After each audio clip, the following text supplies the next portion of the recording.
Haul those filthy mutts off before I put them down myself. Officer Pike shoved Monica Graves harder into the asphalt, twisting her wrists behind her back. You really think those big dogs make you somebody, don't you? Boone pinned her harder. Tell them to back up before animal control carries them out in bags. One K9 growled near the curb, then the second stepped closer. Phones lifted across the lawns. Monica didn't move. Pike laughed. Look at you. Face in the dirt, dogs losing their minds, still pretending you're in charge. Monica turned her eyes toward the K9s. Stand down. Back away and stay where you are. Both dogs froze instantly. Then she looked back at Pike, calm and steady. They're trained to wait for my command. Shame nobody taught you the same. Pike's grip loosened. He had no idea the woman he was humiliating was the only commander those K9s would ever obey. Before we go any further, comment where in the world you are watching from, and make sure to subscribe, because tomorrow's story is one you don't want to miss. The late afternoon sun cast long shadows across Willow Creek Lane as Monica Graves lifted another bag of premium dog food from the back of her black SUV. The weight felt good in her hands, 40 pounds of kibble that would keep her 2 Belgian Malinois healthy for another week. Behind the tall wooden fence surrounding her backyard, both dogs paced restlessly, their deep barks echoing through the quiet suburban neighborhood. Monica had lived on this street for 3 years. She knew every crack in the sidewalk, every neighbor's routine, every sound that belonged here. The sudden screech of tires against asphalt didn't belong. 2 patrol cars barreled down Willow Creek Lane like they were chasing armed bank robbers instead of cruising through a neighborhood where the biggest crime was usually someone forgetting to bring in their trash cans. The vehicles lurched to a stop directly in front of Monica's driveway, blocking her SUV completely. Officer Darren Pike erupted from the first car like a bull charging from a pen. His massive frame moved with surprising speed across the lawn. Behind him, Officer Tyler Boone scrambled to keep up, his younger legs working hard to match Pike's aggressive stride. "You! Step away from the vehicle!" Pike's voice boomed across the street, causing windows to crack open and curious faces to appear behind curtains. Monica straightened slowly, keeping her hands visible. Years of military training had taught her to stay calm when authority figures got excited. "Is there a problem, officer?" "We got a call about package theft in this area. Someone matching your description." Pike's eyes swept over Monica like she was already guilty of something terrible. "What are you doing here?" "I live here." Monica's voice remained steady, controlled. "This is my house. That's my SUV. These are my groceries." Pike wasn't listening.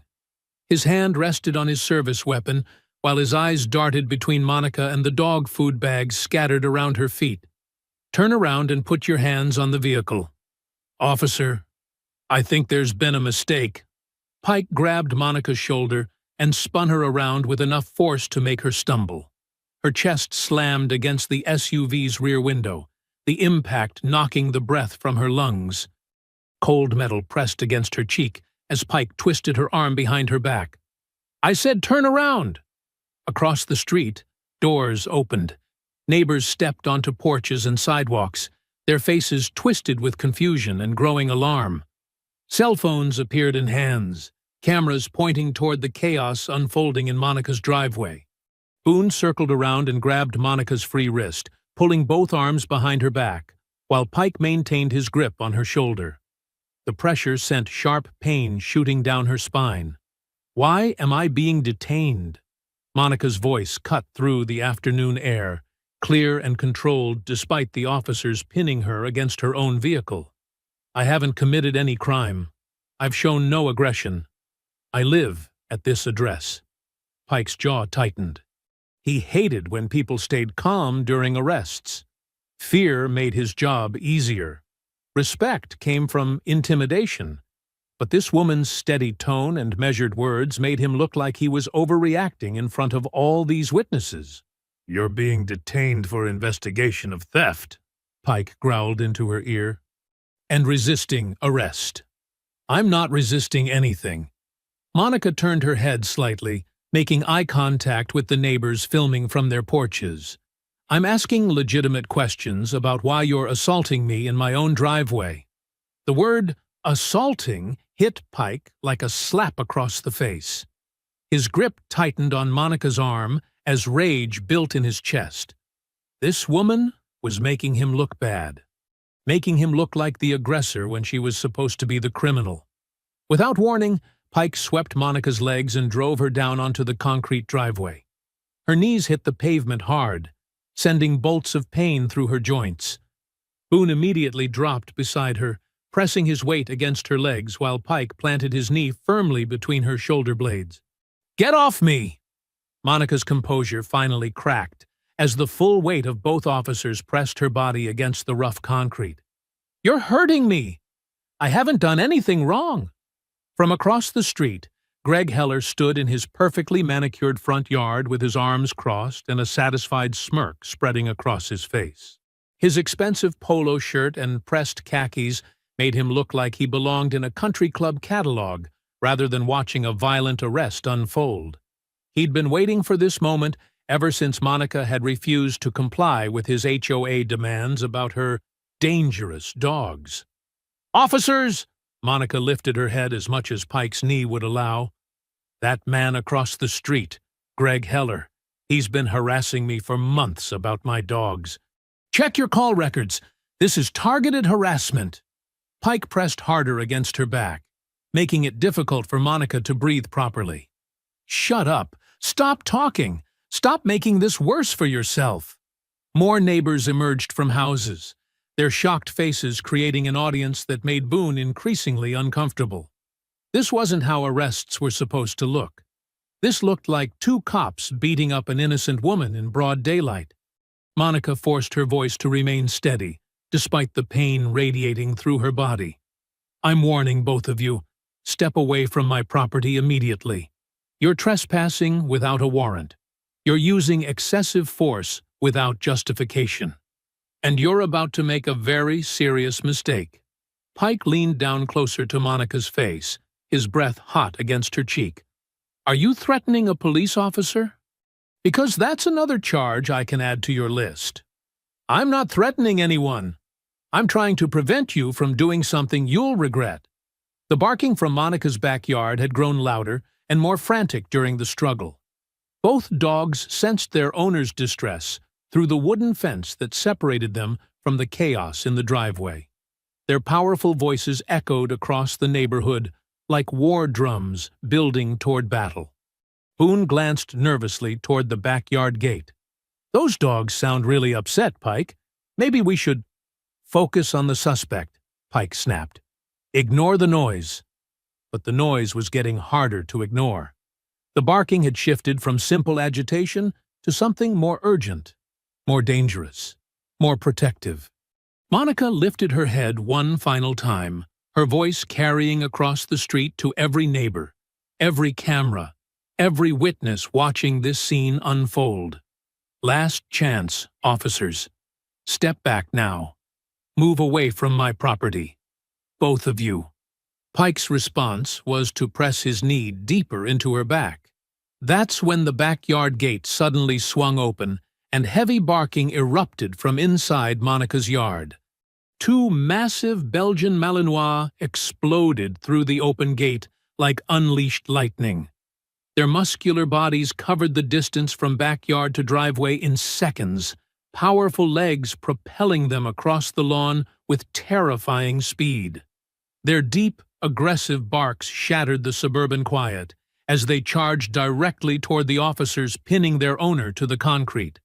Pike's hand flew to his weapon, fingers fumbling with the holster. "Aggressive dogs! Aggressive dogs approaching!" Boone stumbled backward so fast he nearly tripped over his own feet. "Pike! They're coming straight at us!" The dogs reached Monica and immediately formed a protective circle around her prone body. Their barks echoed off the surrounding houses like gunshots, each sound sharp and commanding.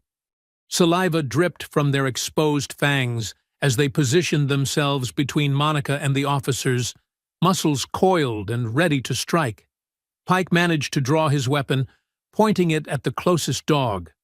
"Back off! Get back!"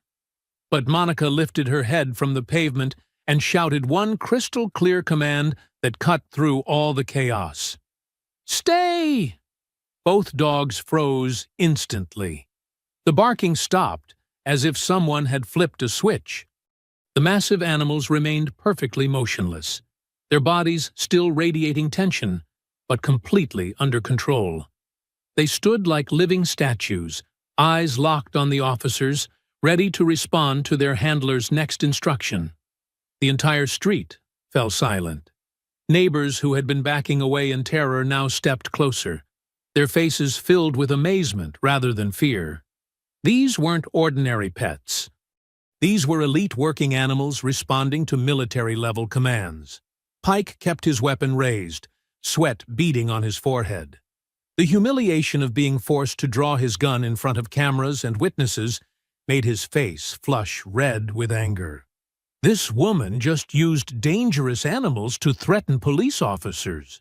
Boone crouched down cautiously, studying the dogs more carefully. Around their thick necks were specialized tactical collars with military-style hardware. Hanging from one collar was a metal tag that caught the afternoon sunlight.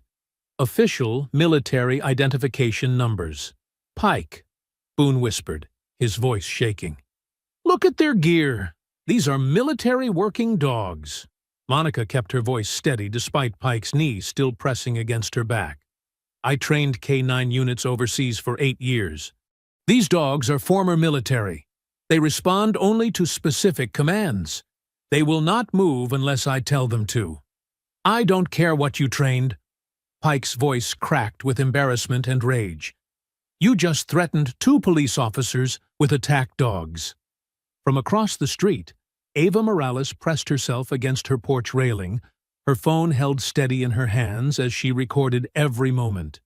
As an ER nurse, she had seen plenty of violence, but this felt different.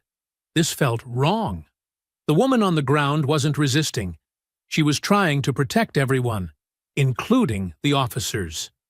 Greg Heller pushed through the gathering crowd, his voice carrying clearly across the street. "I told everyone Monica Graves was dangerous. Those dogs have been a threat to this neighborhood for months. She's always been unstable." Several neighbors turned toward Greg with confused expressions. "What are you talking about?" called out Mrs. Patterson from 3 houses down. "Monica's never caused any trouble. Those dogs have never bothered anyone.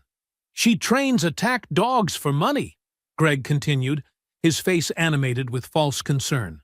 "I've been documenting everything for the HOA. This proves she's been harboring dangerous animals." Pike holstered his weapon, but kept his eyes fixed on the motionless dogs. "I'm calling animal control. These animals are going into custody as evidence." "You can't take her dogs," shouted another neighbor. "She hasn't done anything wrong." But Pike was already speaking into his radio, his voice official and clipped. "Dispatch, I need animal control at Willow Creek Lane immediately. 2 aggressive dogs involved in assault on police officers." Monica closed her eyes, fighting back tears of frustration. "Officers, please listen to me. I live here. I run a legitimate dog training business. Check my permits. Check my military records. This is all a misunderstanding." "The only misunderstanding," Pike said as he finally stepped off her back, "is that you thought you could intimidate cops with trained killers." Boone helped Pike pull Monica to her feet, her wrists still bound behind her back. The Belgian Malinois remained frozen in place, their intelligent eyes tracking every movement but their bodies perfectly disciplined. "Ma'am, you're under arrest for assault on a police officer, resisting arrest, and threatening officers with dangerous animals," Pike announced loudly enough for every neighbor and camera to hear. As Monica was shoved toward the patrol car, her dogs remained exactly where she had commanded them to stay, watching silently beside the driveway like loyal sentries guarding an empty post. Evening settled over the police station like a gray blanket, As Monica sat in the sterile interrogation room, her wrists still sore from the handcuffs, rain began pattering against the small window, each drop echoing in the silence that stretched between her and the two officers across the metal table. Pike hunched over a report form, his pen scratching aggressively across the paper. His jaw was set tight, and sweat still beaded on his forehead despite the cool air conditioning. Every few seconds, he glanced up at Monica with barely contained fury. Subject Monica Graves deliberately incited 2 trained attack dogs against responding officers, Pike muttered as he wrote, his voice loud enough for Monica to hear every word. Dogs displayed aggressive behavior and advanced on officers in a threatening manner. Subject used military-style commands to control animals during confrontation. Boone sat beside him, staring at the small laptop screen displaying their body cam footage. The video showed Monica's dogs stopping instantly when she commanded them, never making contact with either officer. His finger hovered over the keyboard, but he remained silent. "Tyler, add your statement," Pike ordered without looking up. Boone's throat worked nervously. The footage shows exactly what I wrote," Pike interrupted, his pen stopping mid-sentence. "Those dogs charged us with intent to attack. She used them as weapons. Period." Monica watched the exchange with careful eyes. "Officers, I'd like to request an attorney before answering any questions." Pike slid the report across the table toward her. "Just sign here, confirming the details." Monica read the false statement slowly, her face remaining composed despite the lies typed in neat paragraphs. "I won't sign this. It's not accurate." "Lady, you're looking at assault charges." Pike leaned forward, his voice dropping to a threatening whisper. "Animal endangerment, resisting arrest. You want to make this harder on yourself?" "I want my attorney," Monica repeated calmly. Miles away on Willow Creek Lane, animal control officers loaded 2 confused Belgian Malinois into their van while neighbors gathered helplessly on sidewalks. The dogs whined softly, their intelligent eyes searching for Monica among the faces pressed against windows and standing behind yellow tape. At the neighborhood mailbox cluster, Ava Morales cornered Greg Heller as he sorted through his mail with obvious satisfaction. "You called the police on Monica," Ava said, her voice tight with anger. Greg didn't bother denying it. "Someone had to. This neighborhood has standards." "Standards? She was unloading groceries at her own house."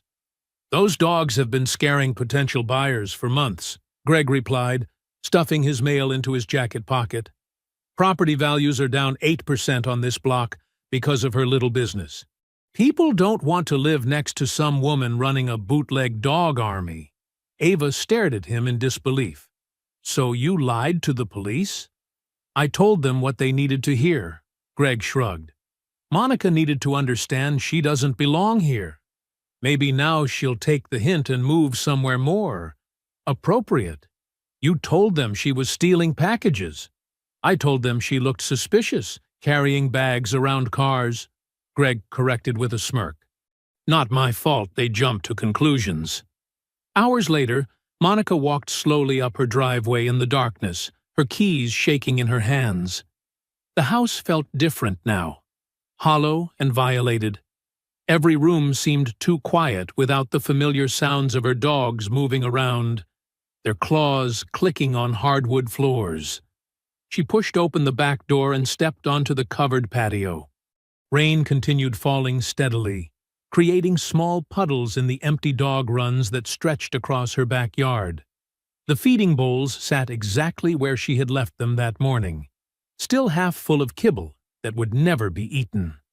Monica walked toward the kennel area, her footsteps echoing against the wet concrete. The chain-link runs stood empty, their gates hanging open like mouths frozen mid-scream. She reached the largest run, the one her male Malinois preferred, and sank to her knees beside the metal fencing. The silence devastated her more than the arrest, more than the handcuffs, more than Pike's threats. This emptiness felt like losing her husband all over again. These dogs weren't just her business or her companions. They were the last connection to the life she had built before everything fell apart. Monica pressed her forehead against the cold metal and finally let the tears come, her quiet sobs mixing with the rain as it fell into the empty kennels around her. The next morning, Monica sat across from attorney Denise Carter in a cramped downtown office that smelled of old coffee and legal documents. Rain streaked the windows overlooking the courthouse steps, where protesters often gathered with signs demanding justice. Denise spread Pike's arrest report across her desk, her dark eyes scanning each line with practiced precision. "This doesn't add up," she said, tapping her pen against the paper. "He claims you incited your animals to attack, but then admits they never made contact with either officer." "Because I ordered them to stop," Monica replied, her voice steady despite the exhaustion weighing on her shoulders. "They're trained military K9s. They respond to commands instantly." "Walk me through exactly what happened." Monica recounted the arrest step by step, Pike's aggressive approach, the violent takedown, the dog's protective response. Denise took notes, occasionally asking for clarification about timing and positioning. A knock interrupted them. Ava Morales stepped inside, clutching her phone nervously. "I have video," she announced without preamble. Denise gestured toward an empty chair. "Show me." Ava played the footage on her phone, the small screen displaying Monica's calm demeanor throughout the arrest. The video captured Pike's escalation, Monica's repeated attempts to explain, and most importantly, her single command that instantly controlled both dogs. "This is gold," Denise said, replaying the crucial moment. "You never resisted. The dogs obeyed immediately." Pike's report is completely fabricated. While they reviewed evidence across town at the police station, Pike cornered Boone beside the coffee machine. "Internal Affairs is sniffing around," Pike warned, stirring sugar into his cup with aggressive clinks. "They'll ask you about yesterday." "What should I tell them?" Boone asked, his young face pale with worry. "You tell them exactly what's in our report," Pike replied, stepping closer. "Nothing more, nothing less. Remember, rookie, cops who betray other cops don't last long in this job. You want to spend your career writing parking tickets?" Boone nodded reluctantly, but after Pike walked away, he returned to his desk and pulled up the body cam footage on his computer. Watching it again, he noticed details that bothered him. Monica's genuine confusion, her professional handling of the dogs, the lack of any actual threat. His stomach churned as he realized how different the real events looked compared to Pike's written version. Back at Denise's office, the attorney was explaining the stakes. "Pike's charges triggered an automatic animal control investigation," she said grimly. "They've scheduled behavioral evaluations for your dogs. If those animals are labeled dangerous, they'll kill them," Monica finished, her composure finally cracking. "Yes. And Pike knows it." Monica drove through downtown afterward, her hands gripping the steering wheel until her knuckles went white. She passed the animal control facility and pulled over, staring through the chain-link fence at the concrete runs visible from the street. Her heart stopped when she spotted two familiar shapes behind the steel fencing, her Belgian Malinois pacing restlessly in their temporary prison, waiting for her to bring them home. That same afternoon, local news stations began airing edited reports about the dangerous dog arrest. Channel 7's anchor delivered the story with dramatic flair, her voice dripping with manufactured concern. "A Willow Creek Lane resident was arrested yesterday after allegedly attempting to weaponize trained attack dogs against responding police officers," she announced, while grainy footage played behind her. "The suspect, Monica Graves, operates an unlicensed dog training business from her residential property." Monica stared at her television screen in disbelief.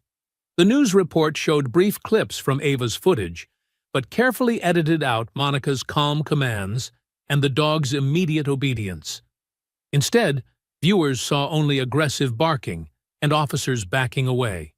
Her phone buzzed constantly, text after text from clients. Saw the news, canceling rangers' training sessions. We can't risk having our kids around dangerous animals. Please don't contact us again. Within 2 hours, Monica lost 6 clients. Her small business was collapsing in real time.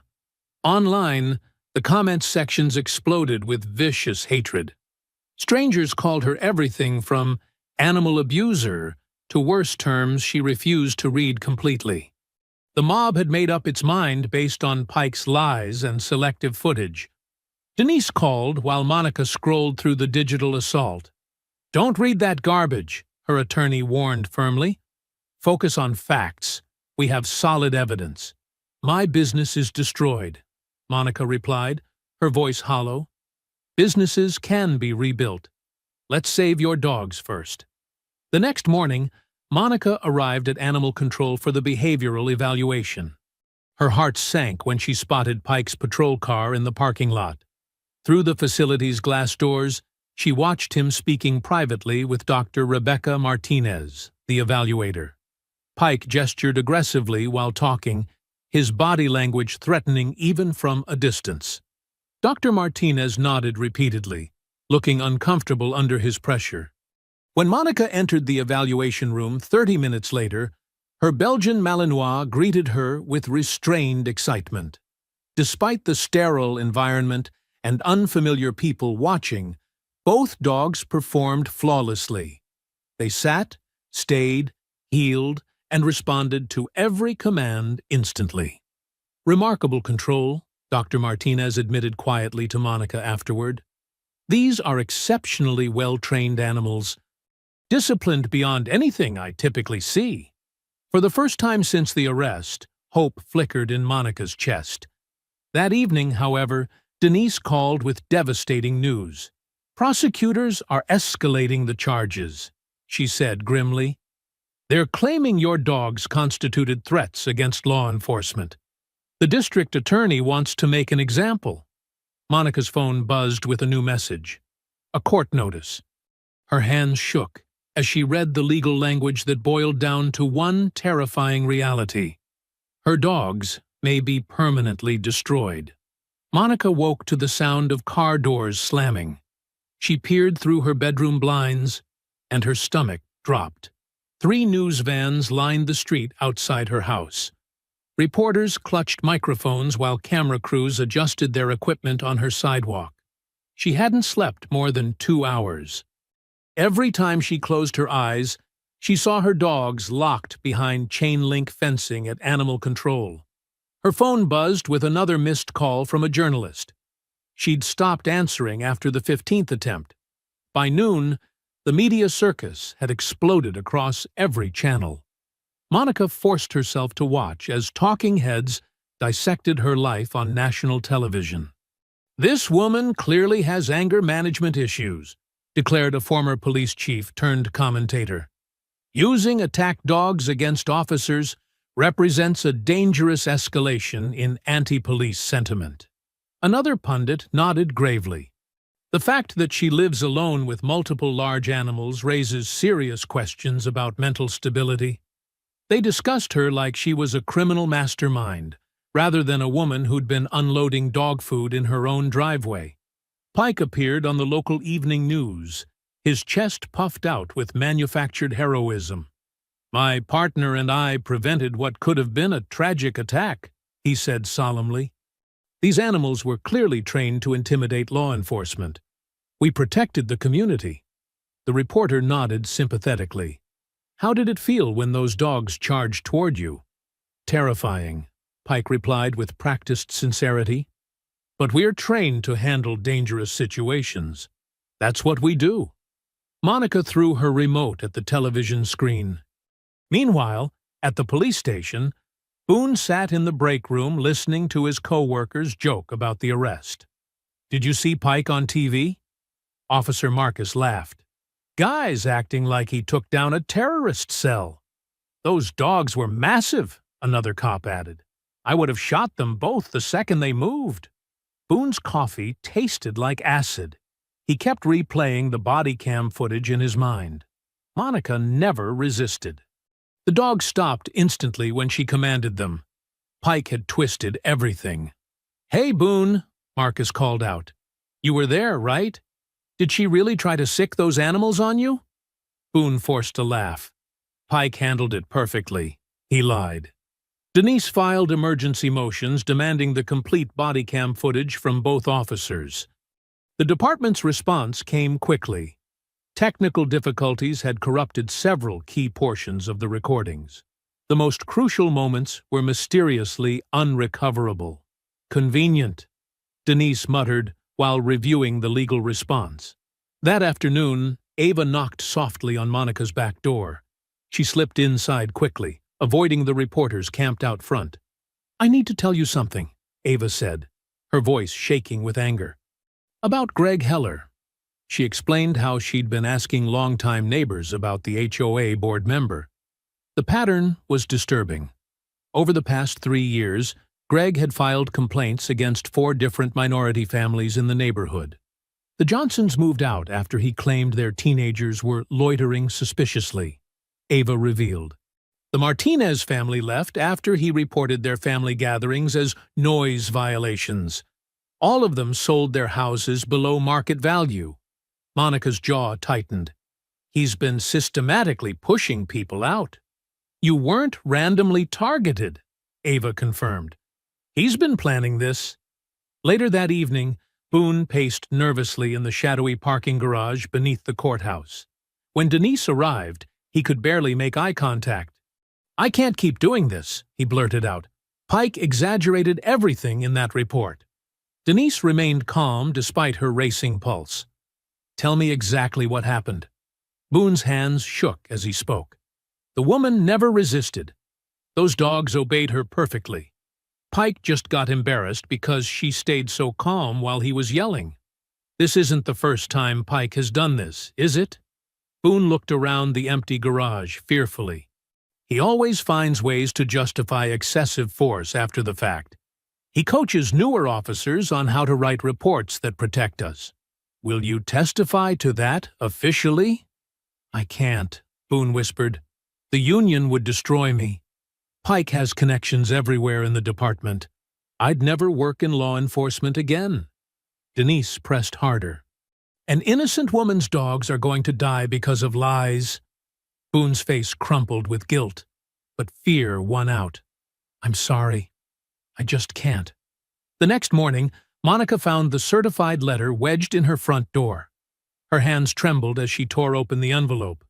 The euthanasia hearing for her Belgian Malinois was scheduled in 3 days. That evening, Ava sat at her small kitchen table with her phone plugged into her laptop. The fluorescent light above cast harsh shadows across her tired face as she stared at the video file she'd been carrying for days. Her finger hovered over the upload button. "This could destroy my life," she whispered to herself, "but doing nothing will definitely destroy hers."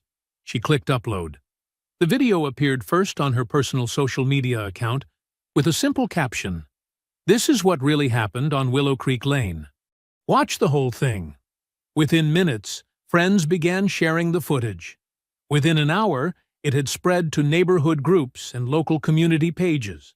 By midnight, the video was racing across the internet like wildfire. The footage was devastating in its clarity. Monica knelt calmly beside her SUV, hands visible, voice controlled. Pike grabbed her aggressively before she could even stand fully upright.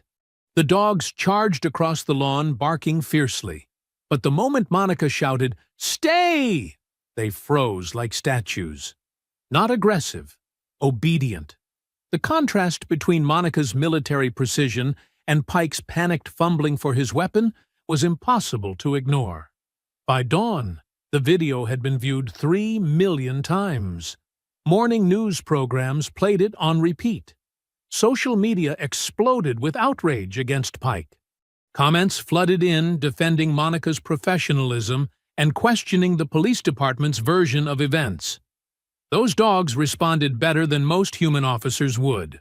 One viral comment read, "She controlled the situation while Pike lost his mind," said another. Former military colleagues began publicly vouching for Monica's character. A retired Army K9 handler posted a detailed explanation of the dog's tactical training, emphasizing how Monica's single command prevented any actual confrontation. "Monica Graves trained some of the best working dogs I've ever seen overseas," the post read. "If she wanted those animals to attack, those officers would be in the hospital. Instead, she protected everyone involved." The momentum shifted overnight.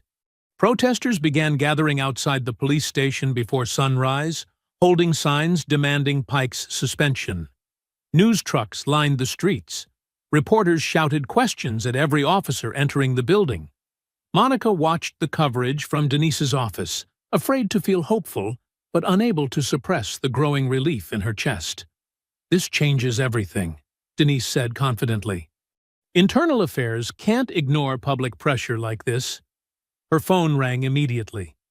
Captain Harper from Internal Affairs wanted to meet that afternoon to discuss opening a formal investigation into Pike's conduct. "We're getting somewhere," Monica breathed.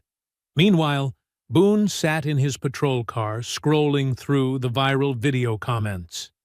Guilt crashed over him in waves as he read strangers defending Monica's character while he stayed silent about Pike's lies. His phone buzzed with a text from Denise. "The video proves what you already told me. Now's your chance to do the right thing, officially." Boone stared at the message for 20 minutes before finally responding. "I'll provide partial testimony. But I need protection from retaliation." Outside the police station, Pike pushed through the crowd of reporters aggressively. Cameras followed him as microphones thrust toward his face. "Officer Pike, did you watch the viral video? Do you still claim Monica Graves threatened you? Will you apologize for the false arrest?" Pike's face burned red with fury.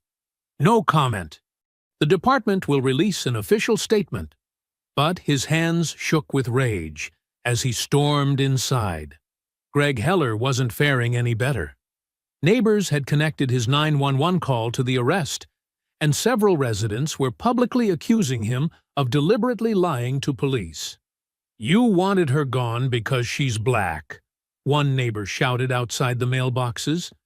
"We all know what you really are." Greg retreated to his house and closed all the blinds. That afternoon, Pike sat across from his union representative in a sterile conference room. The older man reviewed notes while Pike paced frantically. "This video is destroying us," Pike said. "The whole department looks incompetent." "Calm down," the representative replied smoothly. "Public outrage fades quickly. We just need to control the narrative before the hearing." "How?" The union rep smiled coldly. "We emphasize officer safety. We focus on the threat those dogs represented, regardless of how they were controlled afterward. We make this about protecting police from dangerous animals." Pike nodded eagerly. "I can work with that." "Good. But we need insurance. Something that guarantees the hearing goes our way." "What kind of insurance?" The representative leaned forward. "You still have access to evidence files, right?" Late that night, Pike used his keycard to enter the evidence room alone.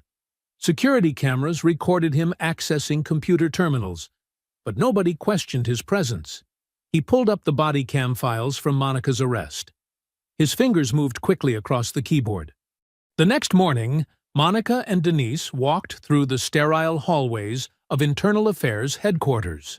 Fluorescent lights hummed overhead, while their footsteps echoed against polished floors. Monica wore her best navy blazer, the same one she'd worn to her husband's memorial service years earlier. "Remember," Denise whispered as they approached the conference room, "Harper called this meeting for a reason. She wouldn't waste our time unless she found something important." Captain Elise Harper stood waiting behind a metal desk covered with manila folders. Her gray hair was pulled back severely, and her sharp eyes studied Monica with professional curiosity rather than judgment. Ms. Graves, Ms. Carter, Harper said, gesturing toward chairs. Thank you for coming.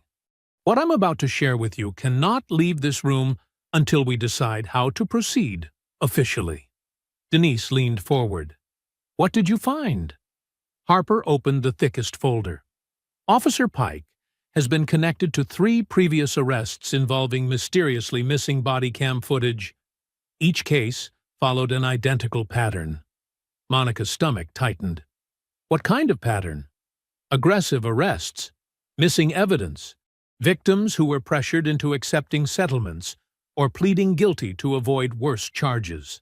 Harper pulled out photographs and police reports. The first victim was a construction worker named Marcus Williams. Pike claimed Williams resisted arrest during a traffic stop. The body cam footage conveniently malfunctioned at the crucial moment. What happened to him? Monica asked quietly. Williams accepted a settlement and moved out of state. He refuses to discuss the case publicly. Harper turned to another file.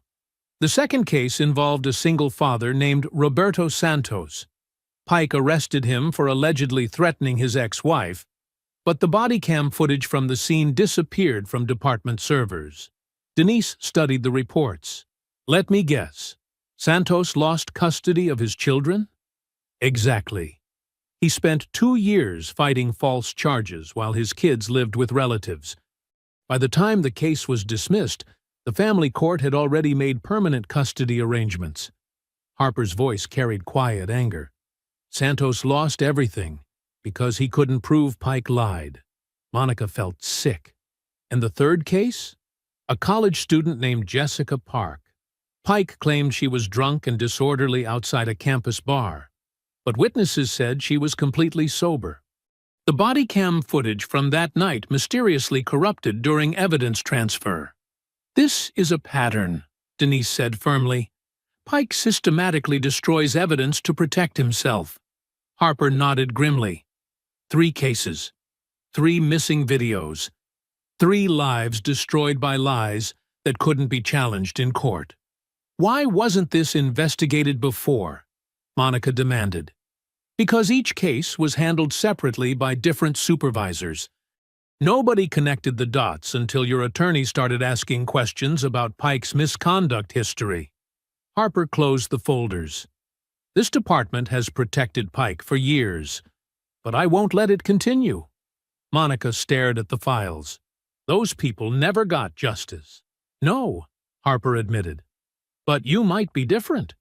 Your case has public attention. The viral video proves Pike lied. If we can expose his pattern of evidence tampering, we can reopen every case he contaminated. Denise pulled out her phone. We need to contact those other victims immediately. That won't be easy, Harper warned. They're terrified of retaliation. Williams won't even return phone calls from attorneys. Across town, Pike sat in the police station's media room with his union representative and a local news producer. Edited body cam clips played on multiple monitors while Pike provided careful commentary. Listen to her voice, Pike said, pointing at the screen. She's clearly agitated and commanding those animals aggressively. Without proper context, people can't understand how threatening this situation was for officers. The producer nodded while taking notes. This footage definitely changes the narrative. Pike smiled coldly. Exactly. The public needs to understand that trained attack dogs responding to hostile commands represent a deadly threat, regardless of how they eventually stopped. The edited clips showed Monica's voice raised with urgency as the dogs barked loudly. Without the full context revealing she was commanding them to stay back, the footage appeared ominous and threatening. We'll have this on air within the hour, the producer promised. Meanwhile, in the station parking garage, Pike cornered Boone beside his patrol car. The concrete structure echoed with Pike's harsh whisper. I heard you've been talking to Internal Affairs, Pike said, stepping closer. That's disappointing, Tyler. Really disappointing. Boone's hands trembled as he fumbled with his car keys. I don't know what you mean. Don't lie to me. Pike's voice dropped dangerously low. Remember your first month here? Remember that incident with the evidence locker mix-up? The one where you accidentally logged cocaine as marijuana? Boone went pale. That was an honest mistake. You said... I said I'd handle it quietly. And I did. But paperwork mistakes like that can destroy careers if they surface during misconduct investigations. Pike leaned against Boone's car, blocking his escape. Especially when they suggest an officer might have been sampling confiscated drugs. That's not what happened. Doesn't matter what actually happened. Matters what it looks like on paper. Pike pulled out his phone and showed Boone a photograph of the original evidence log with Boone's signature. Funny how these files can resurface when Internal Affairs starts digging through old records. Boone stared at the image in horror. You're threatening me. I'm reminding you about loyalty.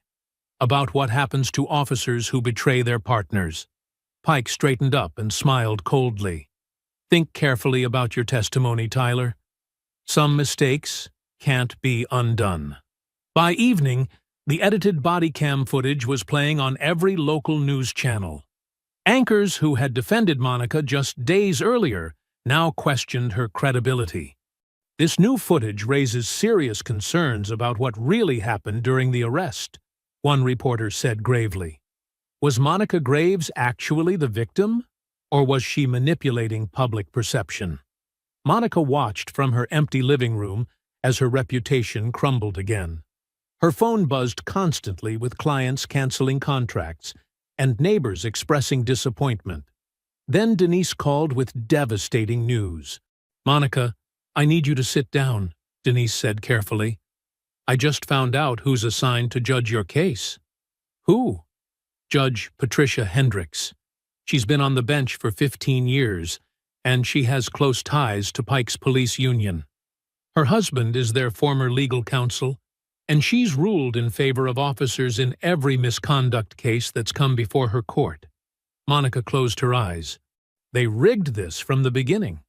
It looks that way. Hendricks will dismiss any evidence that makes Pike look bad, and she'll give full weight to anything that supports the police version of events. So we can't win.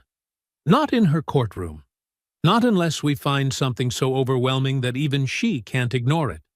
Rain hammered the courthouse steps as Monica pushed through the crowd of reporters and protesters. Camera flashes exploded around her face while microphones thrust toward her mouth. Monica, did you train your dogs to attack police? Are you anti-cop? Should dangerous animals be allowed in residential neighborhoods? Denise gripped Monica's arm and guided her through the chaos. Don't say anything. Keep walking. Inside the courthouse, the atmosphere felt equally hostile. Prosecutors had arrived early and filled the gallery with supporters. Monica noticed several off-duty officers sitting in the front rows, their presence clearly meant to intimidate.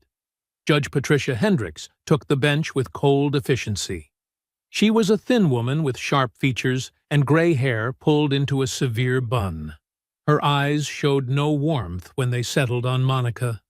This preliminary hearing will address the charges against Ms. Graves and the ongoing animal control matter, Judge Hendricks announced. Prosecution may proceed. District Attorney James Morrison rose confidently. He was a career politician with ambitions for higher office, and this case had given him significant media attention. Your Honor, the defendant deliberately used military-trained attack dogs to threaten law enforcement officers performing their lawful duties, Morrison declared. The evidence clearly shows calculated intimidation tactics designed to prevent arrest. He played the edited body cam footage on the courtroom's large screen. Without context, Monica's commands to the dogs appeared aggressive. The dogs' barking sounded vicious. These are not ordinary pets, Morrison continued. These are weapons trained by the defendant during military service. She knew exactly how dangerous they were when she unleashed them against Officers Pike and Boone. Monica watched jurors' faces change as they absorbed the manipulated footage. Several looked at her with obvious fear and disgust. Denise stood immediately. Objection, Your Honor. This footage has been edited and taken out of context. We request access to the complete body cam files to present the full picture of what occurred. Overruled, Judge Hendricks said curtly. The prosecution's evidence speaks for itself. Your Honor, we also request a delay in the animal destruction hearing pending resolution of these charges, Denise pressed. The defendant's dogs passed their behavioral evaluation and showed no signs of aggression. Request denied. Animal Control's timeline will proceed as scheduled. Monica felt the walls closing in around her. Every legal avenue was being blocked systematically. Officer Pike took the witness stand with obvious confidence. He wore his dress uniform and spoke in measured, professional tones. "I've been serving this community for 15 years, Pike testified. "I've never encountered such a deliberate attempt to intimidate officers, Ms." Graves remained completely calm while her dogs charged toward us. That level of control over dangerous animals shows premeditation. In your opinion, were you and Officer Boone in physical danger? Morrison asked. Absolutely. Those dogs were trained killers. If Ms. Graves had given different commands, we could have been seriously injured or killed. Pike's testimony was smooth and convincing. He painted Monica as a calculated threat who used military training for criminal purposes. When Denise cross-examined Pike, Judge Hendricks repeatedly sustained prosecution objections and limited her questioning. Officer Pike, how many excessive force complaints have been filed against you? Denise asked. Objection. Irrelevant. Sustained. Have you ever been accused of filing false reports? Objection. Sustained.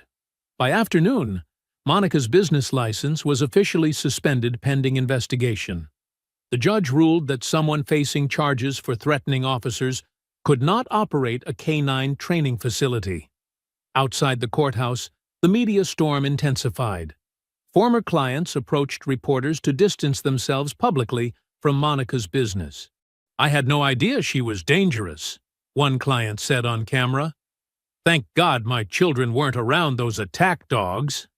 Greg Heller appeared on the evening news, looking satisfied and self-righteous.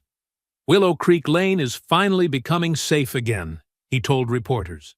"We tried warning people about her for months, but nobody listened. Now, maybe families with young children can feel secure in their own neighborhood."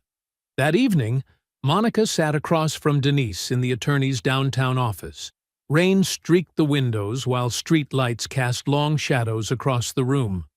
"I have to be honest with you," Denise said quietly. "This system is completely rigged. Hendricks won't let us present real evidence. Pike's testimony was rehearsed perfectly. The prosecution has unlimited resources while we're fighting with one hand tied behind our backs." Monica stared at her hands. "Maybe I should just plead guilty. Take whatever deal they offer. At least save myself from complete financial ruin." "Monica, don't look at the facts, Denise. My dogs are scheduled for destruction in 3 days. My business is destroyed. My reputation is gone.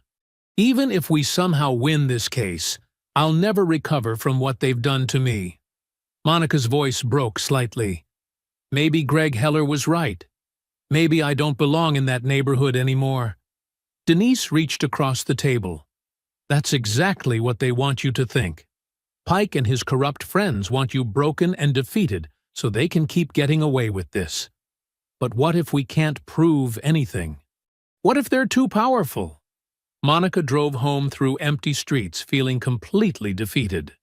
Her house sat dark and quiet, without the familiar sounds of her dogs greeting her return. In the kitchen, she spread military paperwork across the table, old records from her K9 training days overseas. She needed documentation of her credentials for Denise's appeals. As she sorted through certificates and service records, one name caught her attention on a complaint form she'd never seen before. Leonard Velez. The name appeared on a witness statement from one of Pike's previous excessive force cases. Velez had been listed as a city IT contractor who managed police server backups during the incident. Monica stared at the paperwork, her heart suddenly racing. The following morning, Monica and Ava drove across town through neighborhoods that grew steadily more industrial. Auto repair shops and small warehouses lined the streets as they searched for Leonard Velez's address. There, Ava pointed to a weathered sign reading, Velez Auto and Electronics, above a small garage with peeling paint. They parked beside rusted car parts scattered across a gravel lot. The building looked abandoned except for a faded open sign hanging crooked in the front window. Monica pushed through the heavy glass door, setting off a harsh bell. The smell of motor oil and old coffee filled the cramped waiting area. Behind a cluttered counter, a thin man in his 60s looked up from a computer screen. "We're closed for repairs today," Leonard Velez said without looking directly at them. "Mr. Velez, my name is Monica Graves. I think you might remember my case from the police department files." Leonard's hands froze over the keyboard. His eyes darted nervously between Monica and Ava. "I don't know what you're talking about," he said quickly. "I haven't worked for the city in years." "Please," Monica said. "I saw your name on a witness statement. You handled police server backups during Pike's previous excessive force complaints." Leonard stood abruptly, nearly knocking over his coffee cup. "You need to leave. Now." "Mr. Velez, they're going to kill my dogs in 2 days," Monica said, her voice steady but desperate. "Pike filed a false report claiming I tried to attack officers with trained animals. Animal control is scheduling them for destruction based on his lies. I can't help you." Leonard moved toward the door. "I stayed quiet for good reasons. The department doesn't forget people who cause problems." Ava stepped forward. "Those officers pinned her to the ground in front of her own house for no reason. I watched the whole thing happen. Pike escalated everything because he was embarrassed. That's not my problem." "It is your problem," Monica said firmly, "because you've seen this before. How many other people did Pike hurt while you stayed silent? How many lives were destroyed because evidence disappeared?" Leonard's face went pale. "You don't understand what you're asking." "I understand perfectly. I'm asking you to finally do the right thing." Monica's voice grew stronger. "These dogs aren't just pets. They're military working animals I trained with my husband before he died overseas. They saved lives in combat zones. They've never hurt anyone except enemy soldiers trying to kill American troops." Leonard stared at the floor, his hands shaking slightly. "Pike is destroying them to cover up his own corruption," Monica continued. 2 innocent animals are going to die because a coward with a badge can't admit he was wrong." "Even if I wanted to help," Leonard whispered, "the files are probably gone by now." "Are they?" Ava asked. "Really?" Leonard looked up at her. "What do you mean? You managed those servers for years. You know how the system works better than anyone. Is the footage really gone forever?" Leonard was quiet for a long moment. Finally, he walked to the window and peered through the blinds at the empty street outside. "The police server system automatically archived deleted footage before permanent removal," he said quietly. "It was a backup safety measure in case of technical failures or legal demands." Monica felt her heart racing. "Does Pike know about the archives?" "Probably not. Most officers never understood the technical side. They just assumed deleting files made them disappear forever." Leonard turned back to them, his face torn with conflict. "I have archived drives in a storage unit behind the garage. Old backup files from multiple investigations. But accessing them would be—" He paused. "It would be very risky for all of us." "More risky than letting Pike destroy innocent lives?" Monica asked. Leonard stared at her for a long moment. Finally, he grabbed a set of keys from behind the counter. "Follow me." They walked behind the garage to a small storage unit hidden between overgrown weeds and rusted equipment. Leonard unlocked the metal door and pulled it open, revealing shelves lined with computer drives and old server equipment. "This could take hours," he warned. "And if we're caught—" "We won't be," Monica said. Leonard connected drives to a laptop, while Ava kept watch by the door. The computer screen flickered as files loaded from archives dating back several years. "Here," Leonard said, pointing at folder names with dates matching Monica's arrest. "This should contain the original body cam footage from both officers." He clicked the first file. The screen filled with video from Pike's body cam showing the moments before the arrest. Monica watched herself kneeling beside the SUV, completely focused on unloading dog food bags. But this footage contained audio the edited version had removed. Pike's voice came through the speakers clearly. "Look at this one, acting all high and mighty in the suburbs. Bet she thinks she's better than everyone else on this street." Boone's voice responded, "Should we just talk to her first?" "Nah. Time to show her how things work around here." Monica's hands clenched as she watched Pike approach her aggressively without any attempt at normal questioning.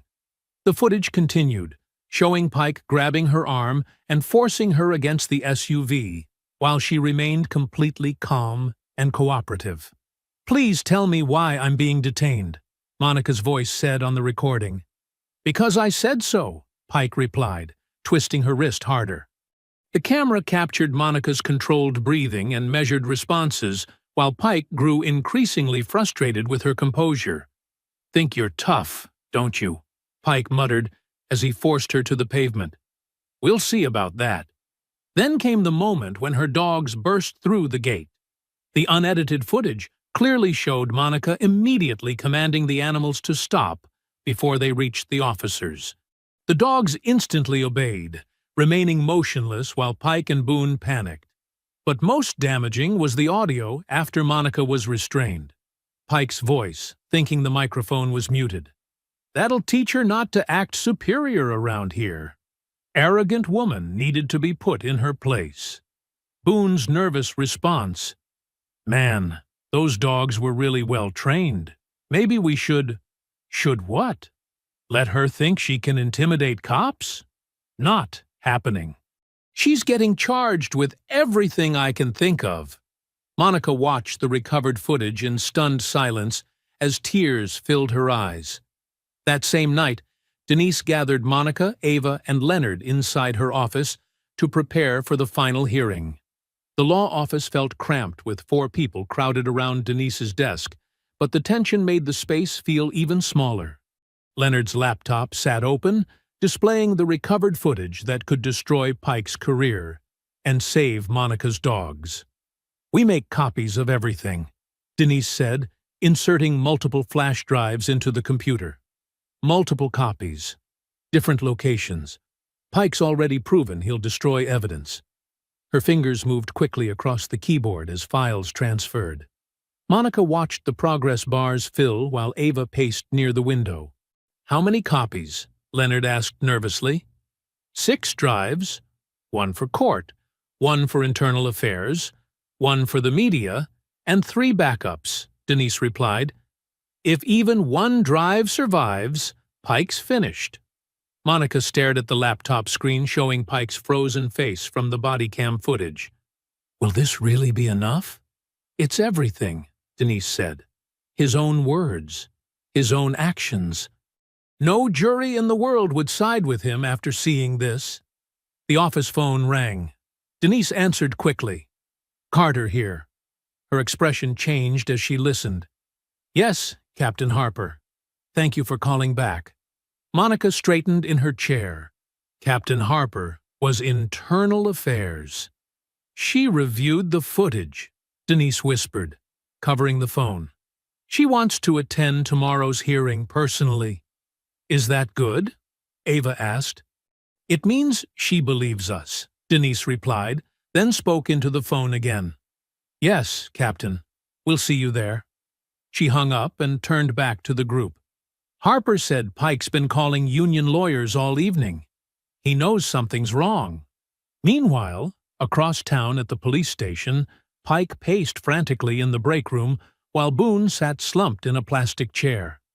Empty coffee cups and crumpled papers covered the table between them.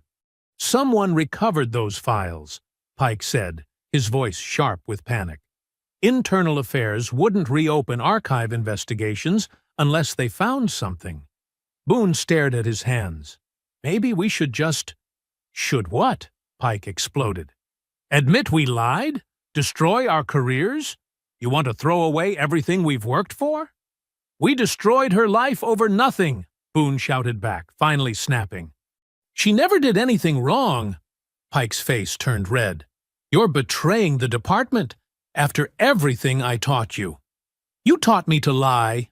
Boone stood up, knocking his chair backward. "You manipulated every report for years. I watched you do it." The break room fell silent except for the buzzing fluorescent lights overhead. "I maintained order," Pike said coldly. "I kept the streets safe. That woman thinks she's better than us because she had some military training." "She is better than us," Boone whispered. "Look what we did to her." Pike stepped closer, his voice dropping to a threatening whisper. "If you testify against me tomorrow, your career dies. I'll make sure every department in the state knows you can't be trusted." Boone looked up with tears in his eyes. "My career's already dead. I can't live with this anymore." He walked out, leaving Pike alone in the fluorescent-lit room. Back at Denise's office, Monica prepared to leave for one final visit to Animal Control. "I need to see them tonight." "It's late," Leonard worried. "Will they let you in?" "They have to," Monica said. "Those dogs have been locked up for weeks because of Pike's lies." She drove through empty streets toward the Animal Control facility, her heart heavy with the weight of everything that had happened. At the building, a security guard reluctantly allowed her inside after checking her identification.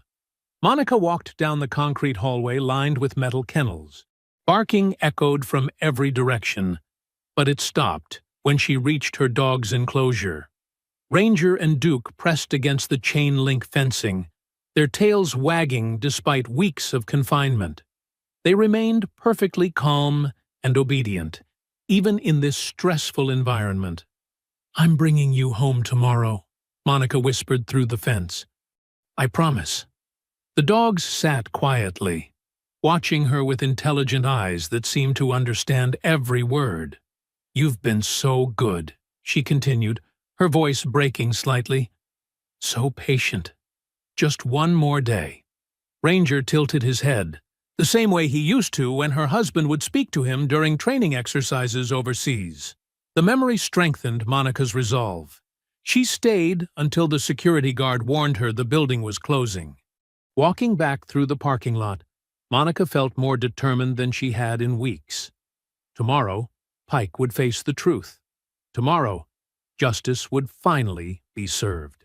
As Monica left Animal Control, an unmarked police car slowly began following her home.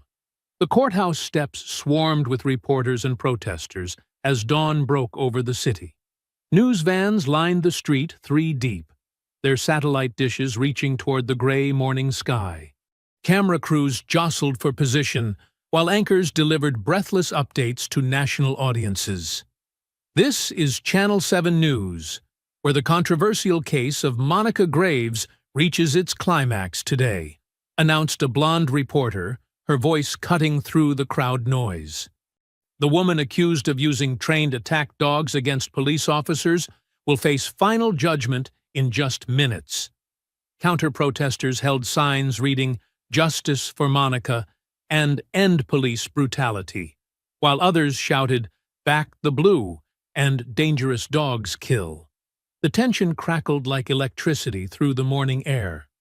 Inside the courthouse, security guards struggled to maintain order as spectators packed every available seat. The hearing room buzzed with nervous energy, while bailiffs checked identification and searched bags at multiple checkpoints. Officer Pike strutted through the courthouse doors, flanked by 3 union lawyers in expensive suits. His chest puffed out confidently as department representatives surrounded him like a protective wall. Pike straightened his uniform and smiled at reporters, playing the role of a heroic officer facing false accusations. Officer Pike has served this community faithfully for over 15 years, declared his lead attorney to the gathered media. Today, we'll prove he acted appropriately when confronted by a dangerous individual who weaponized military-trained animals against law enforcement. Pike nodded gravely, his performance polished from weeks of preparation. He waved to supporters in the crowd before entering the hearing room with theatrical confidence. Monica arrived minutes later through a side entrance, walking calmly beside Denise while cameras flashed around them. She wore a simple navy blazer and kept her expression composed, despite the chaos surrounding her. Behind them, Ava adjusted her nurse's uniform nervously, Leonard clutched a briefcase containing backup drives, and Captain Harper walked with military precision in her dress uniform. The hearing room fell silent as they took their seats at the defendant's table. Monica sat straight-backed and focused, her hands folded calmly in her lap.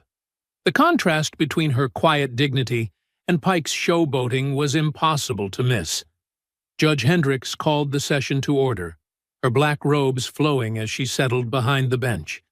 The silver-haired woman had a reputation for fairness, but everyone knew about her long friendship with the police union president. "We're here to determine the facts surrounding the arrest of Monica Graves," Judge Hendricks announced. "Prosecutors may begin." District Attorney Rebecca Walsh stood confidently, her red suit commanding attention. "Your Honor, we'll prove the defendant deliberately used military-trained attack dogs to threaten and intimidate police officers lawfully performing their duties." The courtroom monitor displayed the edited body cam footage once again. The manipulated clips showed Monica shouting commands while her dogs barked aggressively toward the officers. Without full context, the footage appeared damning. "As you can see," Walsh continued, "the defendant's actions created a dangerous situation that could have resulted in serious injury or death to our brave officers."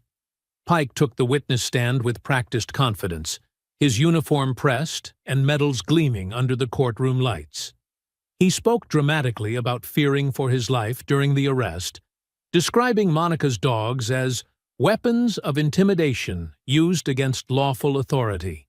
"She remained defiant throughout the entire encounter," Pike testified, his voice trembling with manufactured emotion.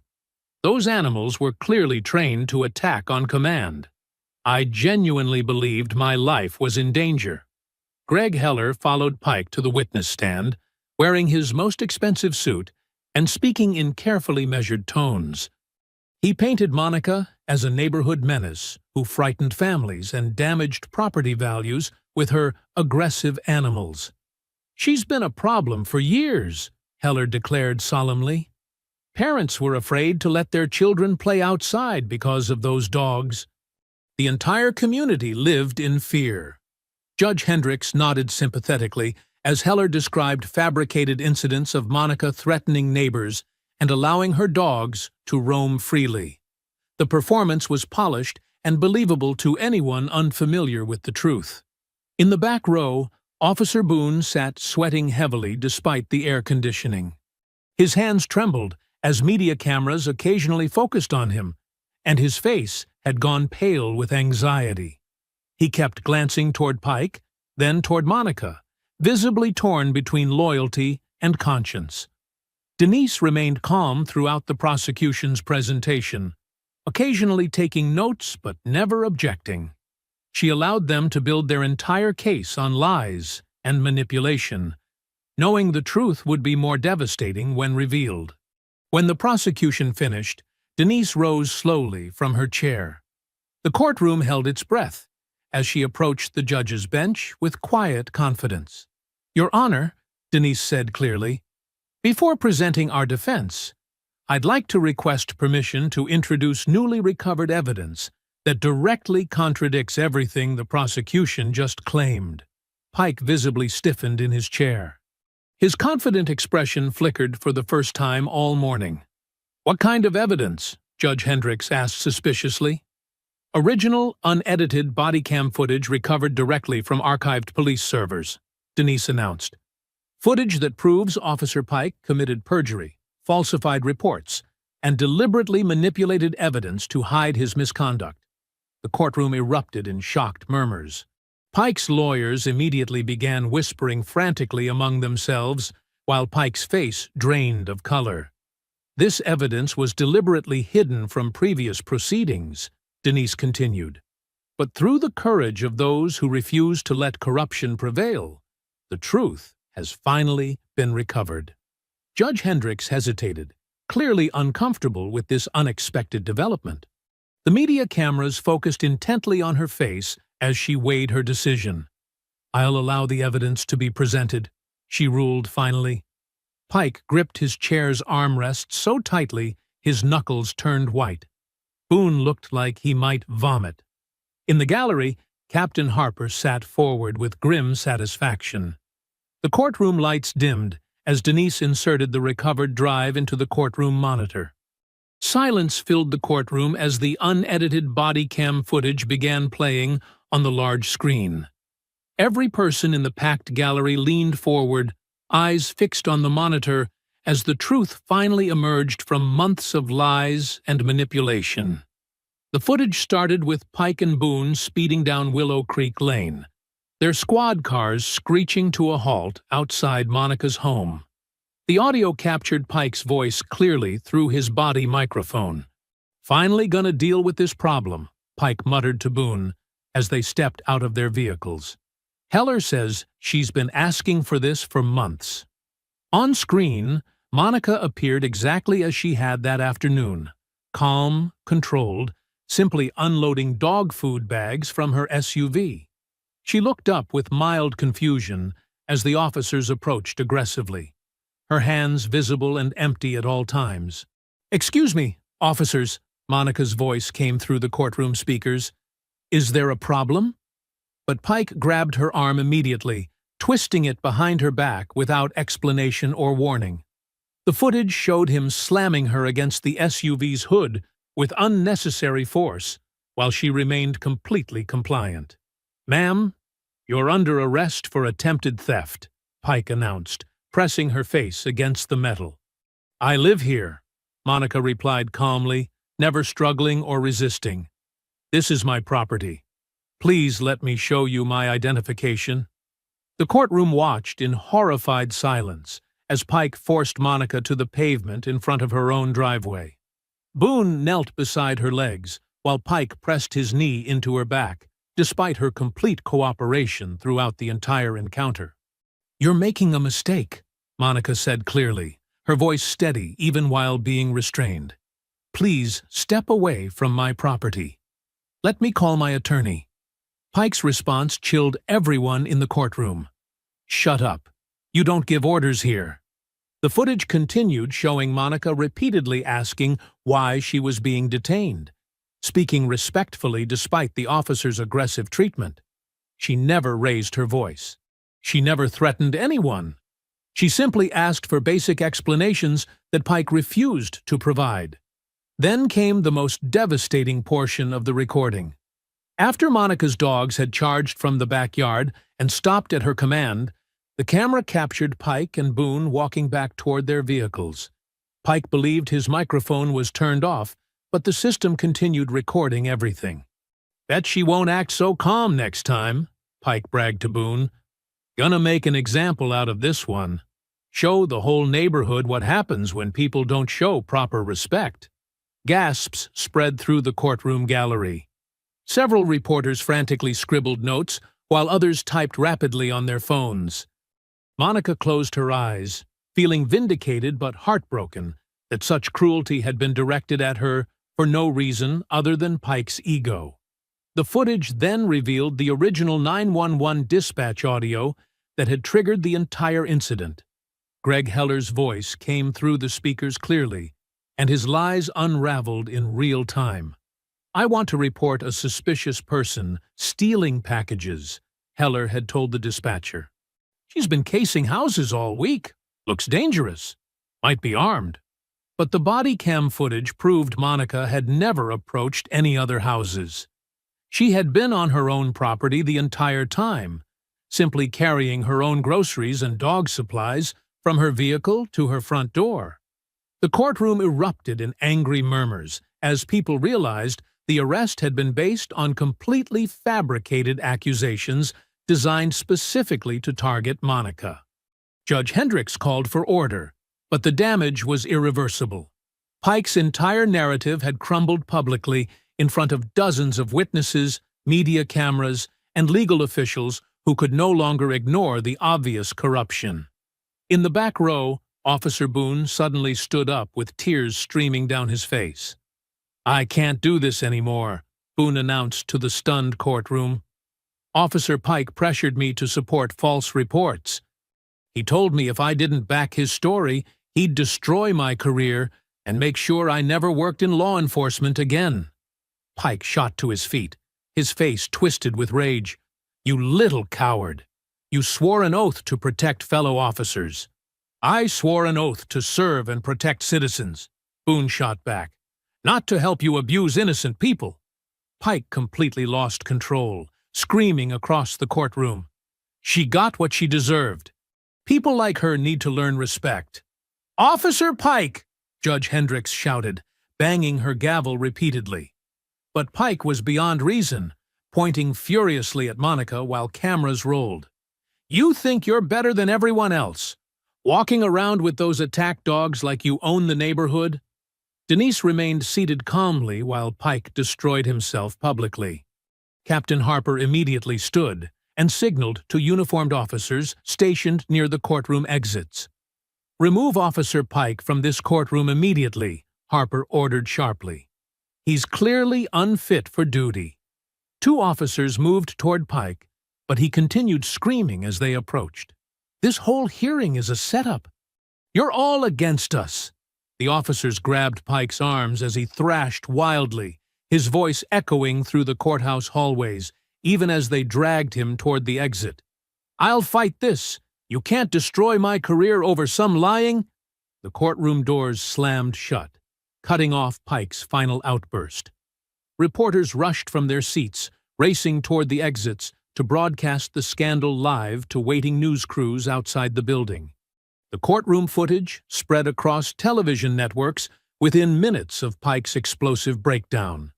CNN, Fox News, and local stations replayed the devastating body cam evidence on endless loops, while legal experts analyzed the shocking corruption exposure live on air.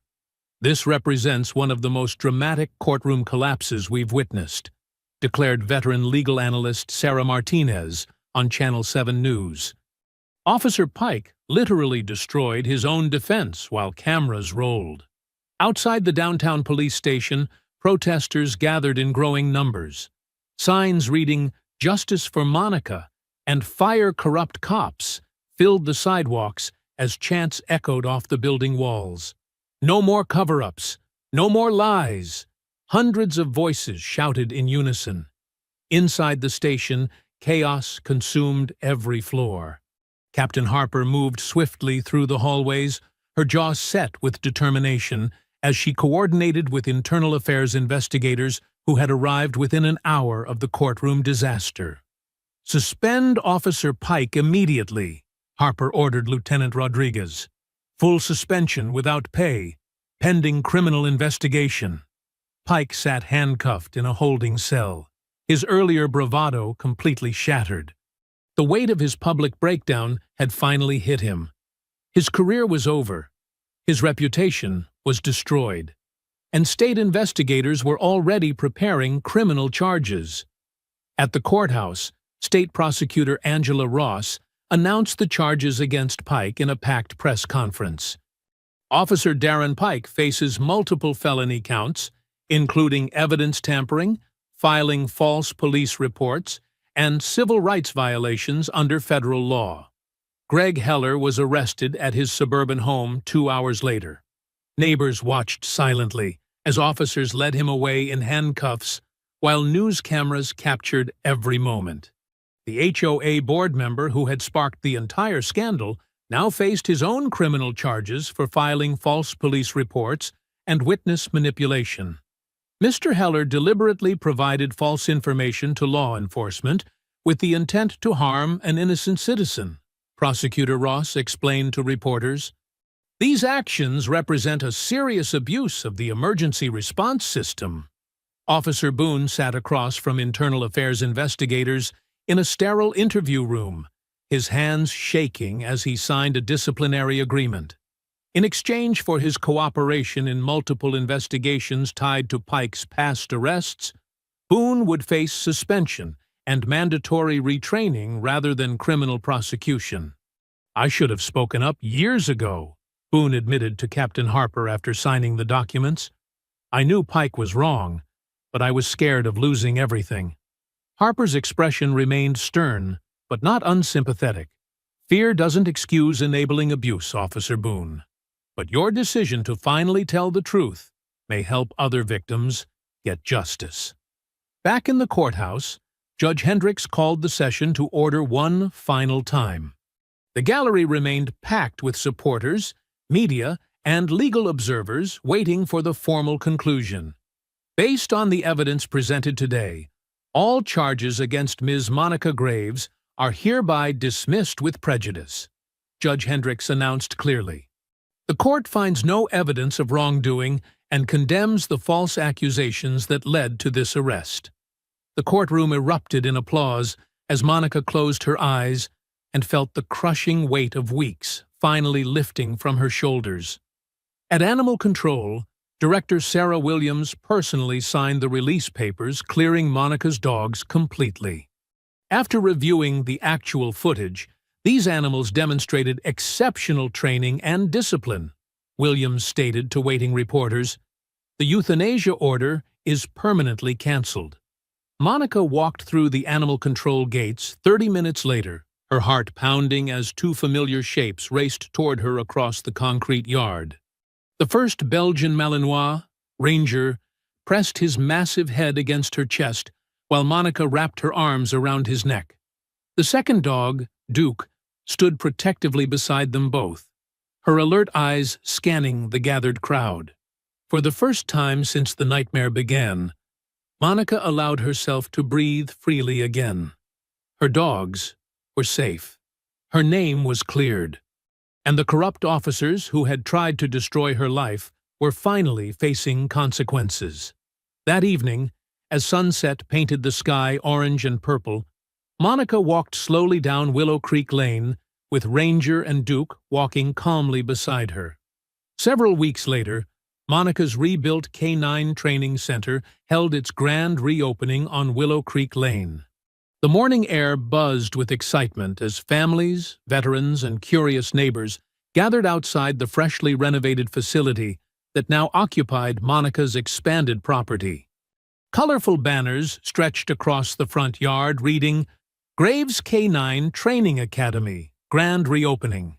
The modest suburban home had been transformed into a professional training center with outdoor obstacle courses, agility equipment, and specialized exercise areas visible behind newly installed fencing.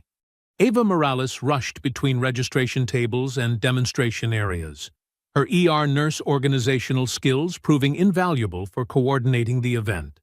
She wore a volunteer T-shirt and carried a clipboard thick with appointment requests from potential clients. "Monica, Channel 7 wants an interview in 15 minutes, Ava called out while directing a family toward the puppy training information booth. And Mrs. Patterson from down the street brought homemade cookies for everyone. Local news crews positioned cameras around the property as reporters prepared to cover Monica's remarkable comeback story. The same woman who had been violently arrested and publicly humiliated weeks earlier now stood as a symbol of resilience and justice served. Denise Carter approached Monica near the main demonstration ring, carrying a thick manila envelope and wearing a satisfied smile. "The City Council approved the settlement offer last night," she announced quietly. "It's substantial enough to rebuild everything you lost and expand the business significantly?" Monica nodded gratefully. The money could never erase what Pike had put her through, but it would ensure her K9 Academy could help countless dogs and their families for years to come.